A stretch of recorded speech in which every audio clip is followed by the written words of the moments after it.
बोल एकादशी मैया की जय। कार्तिक कृष्णा रामा एकादशी। आज मैं एकादशी की कथा सुनाने जा रही हूँ। भगवान कृष्ण बोले, हे युधिष्ठिर, कार्तिक मास के कृष्ण पक्ष की एकादशी का नाम रमा है। इसके महात्म्य की कथा ऐसे है। एक मुचकंद नामक राजा सत्यवादी और विष्णु जी का भक्त था। उनकी कन्या का नाम चंद्रभागा था। उनका विवाह राजकुमार सौवन के साथ किया। सौवन का शरीर निर्बल था। श्रद्धा उसकी पूर्ण शक्तिशाली थी। एक दिन सौवन ससुराल में था और रमा एकादशी आ गए। मुचकेंद्र राजा ने ढिंढोरा पिटवा दिया। आज सब प्रजा को उपवास करना होगा। हाथी, घोड़े, ऊंट इत्यादि पशुओं को भी अन्न मत देना। राजकुमार सौवन मुनादी सुनकर पत्नी के पास गया। कहने लगा, मैंने उपवास किया तो अवश्य मर जाऊंगा। कहिए क्या करना चाहिए? पत्नी बोली, यदि उपवास की शक्ति नहीं तो यहाँ से किसी दूसरे स्थान में चले जाइए। सौवन ने उत्तर दिया, यह बात निश्चित है कि मेरे शरीर में उपवास की शक्ति नहीं, परंतु श्रद्धा शक्ति मेरे मन में पूर्ण है। वह शिक्षा दे रही है, चाहे शरीर छूट जाए, व्रत को ना तोड़ूंगा। अतः उसने रमा एकादशी का व्रत किया। भूखा प्यासा रहकर दिन को व्यतीत किया। कष्ट पाकर रात्रि को भी जागरण कर निकाल दिया। प्रातः होने से प्रथम प्राण त्याग दिए। व्रत के प्रभाव से उसे इंद्राचल पर्वत के पर रत्न जटिल उत्तम नगर प्राप्त हुआ। यहाँ इंद्र के समान आनंद लेने लगा। गंधर्व और अप्सरा उसकी स्तुति किया करते थे। एक समय मुक्चंद नगर का रहने वाला एक ब्राह्मण सोम शर्मा नामक तीर्थ करने को घर से निकला। घूमता घूमता उसी नगर में पहुंचा जहां मुचकंद का दामाद स्वर्ग भोग रहा था। उससे जाकर पूछा, किस प्रकार से यह उत्तम नगर आपको प्राप्त हुआ है? कौन से पुण्य का फल प्रकट हुआ है? शोभन ने उत्तर दिया, यह सब प्रभाव रमा एकादशी का है।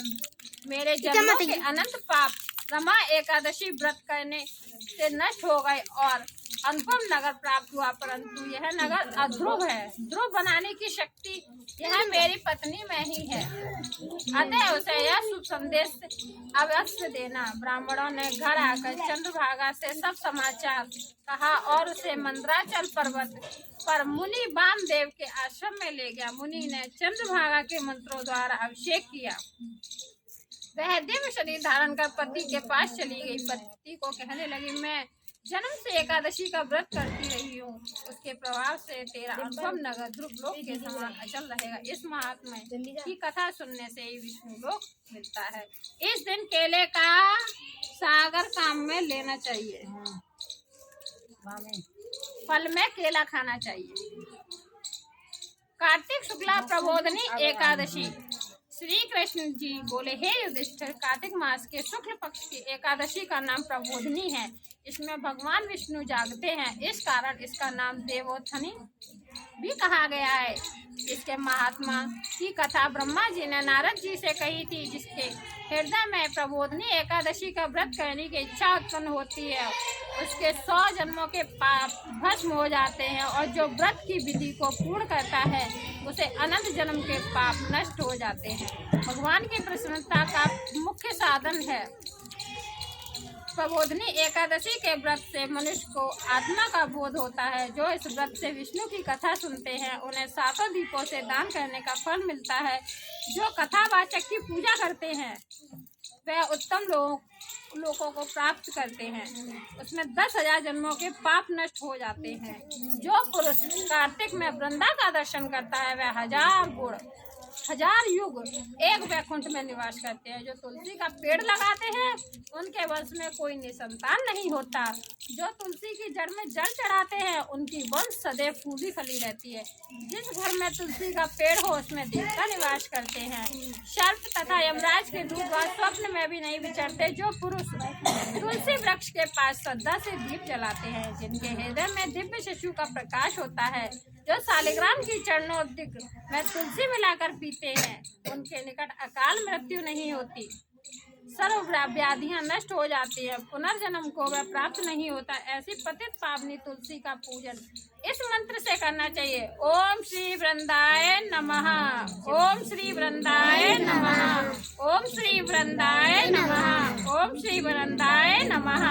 जो चतुर्मास या एकादशी में मौन धारण करे उसे स्वर्ग सहित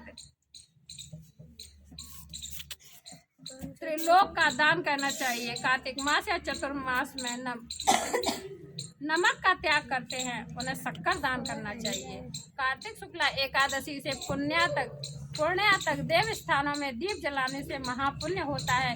बुद्धिमान पुरुष सारा कार्तिक को यही नदी तट इत्यादि स्थानों में दीपक जलाते हैं। प्रबोधिनी एकादशी महात्म्य सुनने से अनेक गोदान का फल मिलता है। इस दिन कचड़े का सागर लिया जाता है, काचड़े का सागर लिया जाता है। कचड़े बोलो एकादशी मैया की जय, तुलसी माता की जय, शालिग्राम महाराज की जय।